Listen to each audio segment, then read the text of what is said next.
بسم اللہ الرحمن الرحیم۔ نہج البلاغہ کے خدمت گزاروں میں سے آج ایک شخصیت جو اہل سنت برادران میں سے اور بر صغیر کی جانی پہچانی شخصیت، ایک صحافی، ایک مدیر، ایک ادیب، ایک مترجم، ایک مؤلف اور ایک مصنف، جن کی 300 کے قریب کتابیں اور ناولز وغیرہ موجود ہیں، جناب سید رئیس احمد جعفری ندوی۔ اس ترجمے کی کچھ خصوصیات ہیں۔ خود اس ترجمے کے 3 حصے ہیں۔ پہلا حصہ جو خطبات کا حصہ ہے، یہ جناب رئیس احمد جعفری صاحب کا ترجمہ ہے۔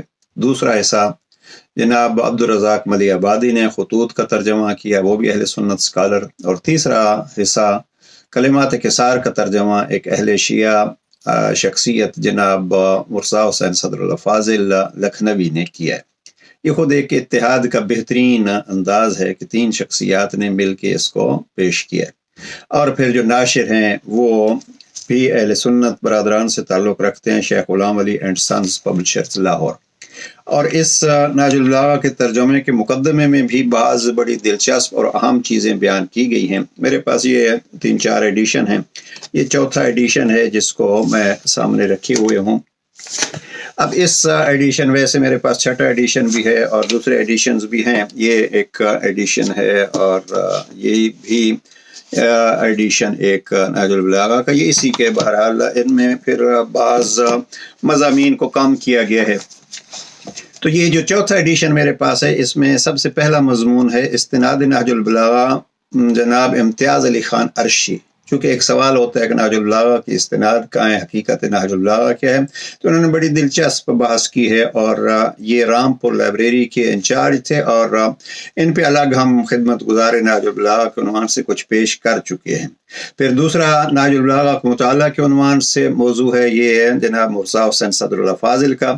اور تیسرا موضوع جو یہاں دیا گیا ہے وہ شیخ محمد عبدو مفتی مصر کا جو نہج البلاغہ کا حاشیہ ہے، اس پہ انہوں نے بڑا ہی دقیق اور خوبصورت اور نہج البلاغہ کی واقعاً عظمت بتلاتے ہوئے مقدمہ لکھا ہے۔ اور اس ترجمے میں اس مقدمہ نہج البلاغہ علامہ مفتی محمد عبدو کے مقدمہ کا اردو ترجمہ جناب رئیس احمد جعفری نے کیا ہے۔ یہ خود ایک بہت بڑی خدمت ہے۔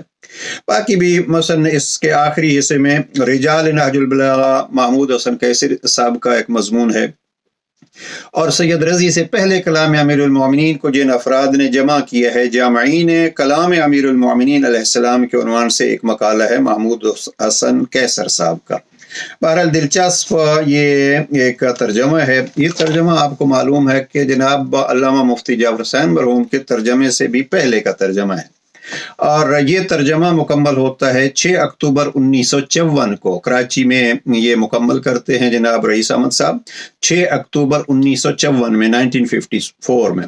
اور مفتی جعفر حسین مرحوم کا جو ترجمہ ہے وہ ہے 14 مارچ 1956 میں، یعنی تقریباً 1.5 سال بعد یہ ترجمہ جو ہے وہ مفتی صاحب کا آتا ہے۔ اور مفتی صاحب نے اپنے پہلے ایڈیشن میں اس کا تذکرہ بھی کیا تھا۔ آپ کو معلوم ہے کہ مفتی جعفر حسین مرحوم نے اپنی زندگی میں جب پہلا ایڈیشن شائع کرایا تھا تو یہ 3 جلدوں میں تھا، تینوں جلدیں میرے پاس الگ الگ موجود ہیں۔ تو اس کے مقدمے میں انہوں نے اس ترجمے کا تذکرہ کیا ہے، جیسے کہ خود رئیس احمد صاحب نے 2 شیعہ ترجموں کا تذکرہ کیا ہے، ایک تو مکمل ہی نہیں ہے سلسبیل فصاحت، اور ایک جو مکمل ہے وہ ہمارے پاس موجود ہیں دونوں، وہ ہے اس کا تذکرہ نہرنگ فصاحت، وہ نہرنگ فصاحت۔ تو اس کا بھی ایک انداز اپنا عجیب ہے، جس پہ جناب رئیس احمد صاحب نے ایک شکوہ بھی کیا ہے۔ بہرحال چونکہ جناب رئیس احمد جعفری صاحب ایک اہل سنت اسکالر کے حوالے سے انہوں نے اپنی ایک محنت کی ہے، لیکن جناب مفتی جعفر حسین مرحوم نے اس پہلے ایڈیشن میں کچھ چیزیں شکوے بھی کیے ہیں کہ اس ترجمے میں کچھ کمیاں جو ہیں وہ، مثلا انہوں نے مفتی جعفر حسین مرحوم نے ایک لکھا ہے کہ اس میں بعض ترجموں کو، بعض جملات کو چھوڑ دیا گیا ہے، اور بعض جگہ پہ بے احتیاطیاں ہوئی ہیں، اور بہرحال ہم اس کو دہرانا نہیں چاہتے، اس لیے کہ بہرحال ایک اہل سنت عالم نے اور اسکالر نے اپنے اس عقیدے اور نظریے کو مد نظر رکھ کے یہ ترجمہ کیا ہے، لیکن اس کے باوجود ایک عظیم الفاظ میں نہج البلاغہ کی عظمت پیش کی ہے۔ ہم اس میں سے چند چیزیں جو ہیں وہ پیش کرتے ہیں، اور اس میں سے یہ شذرات کے عنوان سے انہوں نے مقدمہ لکھا ہے. شذرات یعنی پھیلی ہوئی چیزیں اب انہوں نے کس انداز میں جمع کی ہیں. ذرا دیکھیے نہج البلاغہ کے اس مقدمے میں انہوں نے کس انداز سے نہج البلاغہ کا مقام بتلایا ہے. یہاں وہ شذرات کا ہم کچھ ایسا چھوڑ کے نمبر 3 جو ہے وہ لکھتے ہیں توحید کے بارے میں. ذرا ہم جلدی سے اس کو پڑھ دیتے ہیں تاکہ آپ متوجہ ہوں. جناب رئیس احمد جعفری فرماتے ہیں خدا کی یکتائی پر جو محکم دلیلیں اس کتاب میں ملیں گی یعنی نہج البلاغہ میں ملیں گی وہ کہیں اور نہیں مل سکتی. جس طرح قرآن حکیم میں خدا کی معرفت کے لیے چھوٹی چھوٹی اور بڑی بڑی چیزوں کی طرف متوجہ کیا گیا ہے، اسی طرح ان خطبات کے خطیب نے ان چھوٹی چھوٹی اور بڑی بڑی چیزوں کی سبق آموزی کو اتنا واضح کر دیا ہے کہ بات دل میں اتر جاتی ہے، پھر کسی قسم کا وسوسہ اور اندیشہ باقی نہیں رہ جاتا. خدا کی یکتائی پر اعتقاد جم جاتا ہے اور وہ یقین محکم حاصل ہو جاتا ہے جسے دنیا کا کوئی وسوسہ متزلزل نہیں کر سکتا. اب یہ میں عرض کروں گا کہ جو افراد شیعیت کے توحید پہ سوال اٹھاتے ہیں وہ بھی اس جملے کو پھر پڑھ لیں کہ ایک اہل سنت اسکالر کہتے ہیں کہ خدا کی یکتائی پر جو محکم دلیلیں اس کتاب میں ملیں گی وہ کہیں اور نہیں مل سکتی. لہذا اگر توحید چاہیے تو نہج البلاغہ کے توحید کو پڑھیے. اور وہ اہل شیعہ احباب جو مختلف طریقوں سے بعض اوقات اپنے نظریات میں کوتاہی کر جاتے ہیں وہ بھی حقیقی توحید سیکھنے کے لیے در جناب امیر المومنین پہ آئیں اور نہج البلاغہ سے توحید سیکھیں اور پھر دنیا کو بتلائیں کہ یہ ہے ایک شیعہ کی توحید. تو یہ خوبصورت جملے ہیں توحید کے متعلق، خدا کے متعلق.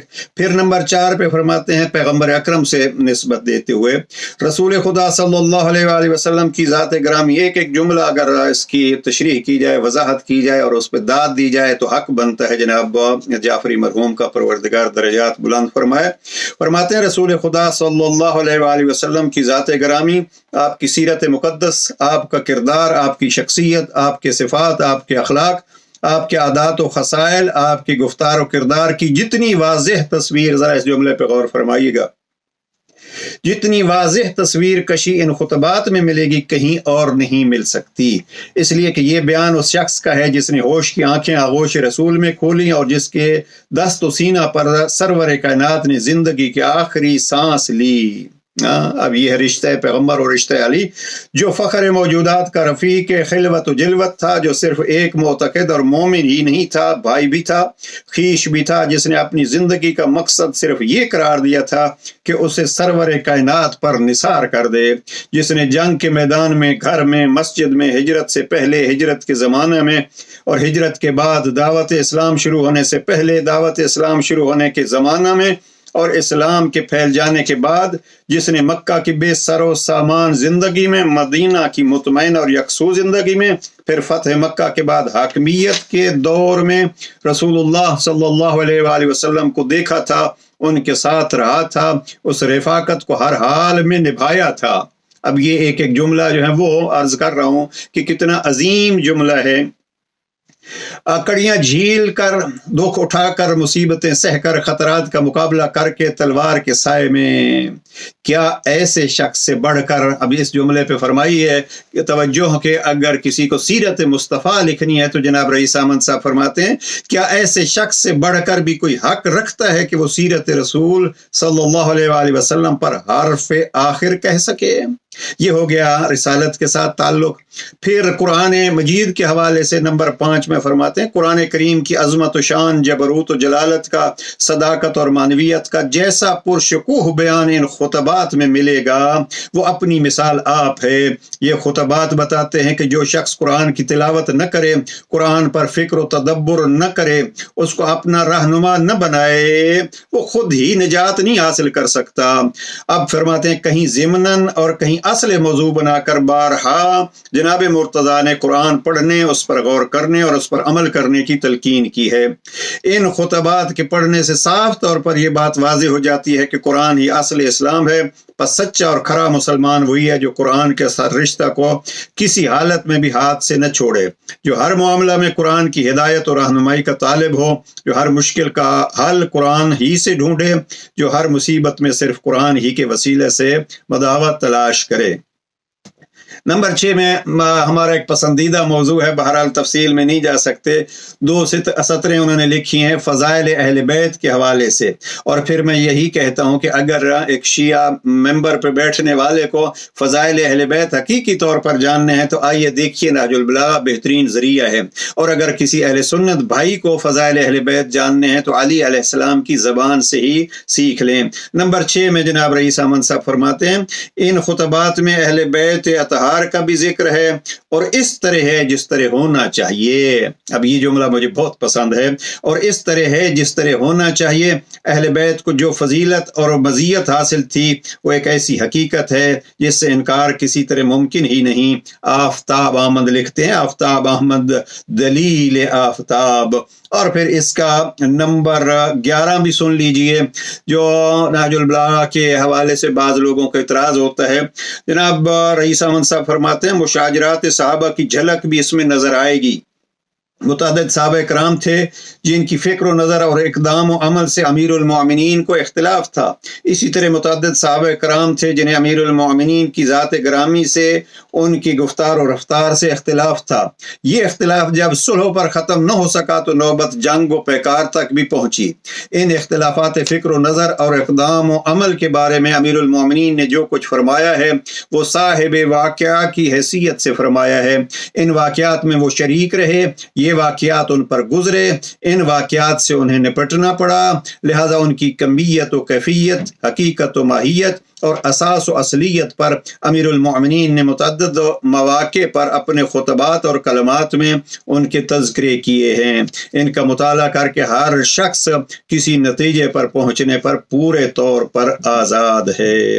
اب یہ اس سے زیادہ کیا عرض کروں، لیکن ایک جگہ پہ یہ فرماتے ہیں اس ایڈیشن کے مطابق صفحہ 79 میں فرماتے ہیں کہ اختلافات چھوڑیے، ایک ہو جائیے، اور اس میں انہوں نے شعر ایک لکھا ہے، یہ شعر مولانا ظفر علی خان کا انہوں نے درج کیا ہے۔ لکھتے ہیں کوئی شیعوں ہی کہ نہیں مشکل کشا علی، ہر رن میں نعرہ سنیوں کا بھی ہے یا علی، جو دیدہ ور ہے خاک در بو تراب ہیں، جو دیدہ ور ہیں خاک در بو تراب ہیں، اس میں ابو الکلام ہوں، مولانا ابو الکلام آزاد کی طرف اشارہ، اس میں ابو الکلام ہوں یا سر رضا علی، اور رامپور کے جو والی تھے، اس میں ابو الکلام ہوں یا سر رضا علی، دونوں اہل سنت سکالرز کا، تو فرماتے ہیں کیا یہ ایک ناقابل تردید حقیقت نہیں ہے؟ میں اپنے استاد محترم پروردگار ان کو صحت و سلامتی عطا فرمائے، ان کے اس جملے پہ کہ یہ مت کہا کرو کہ نہج البلاغہ شیعہ کی کتاب ہے، نہج البلاغہ مسلمانوں کی کتاب ہے، یہ علی کے کلام کا مجموعہ ہے۔ وہ علی جو شیعہ کے پہلے امام ہیں تو اہل سنت کے چوتھے خلیفہ ہیں۔ آئیے کوشش کریں ہم علی کو ہر کوئی اپنا سمجھ کے اس سے توحید و رسالت اور قرآن اور عظمت اہل بیت اور اخلاقیات کی باریکیاں جانیں۔ پروردگار ہم سب کو توفیق عطا فرمائے۔ والسلام علیکم ورحمۃ اللہ۔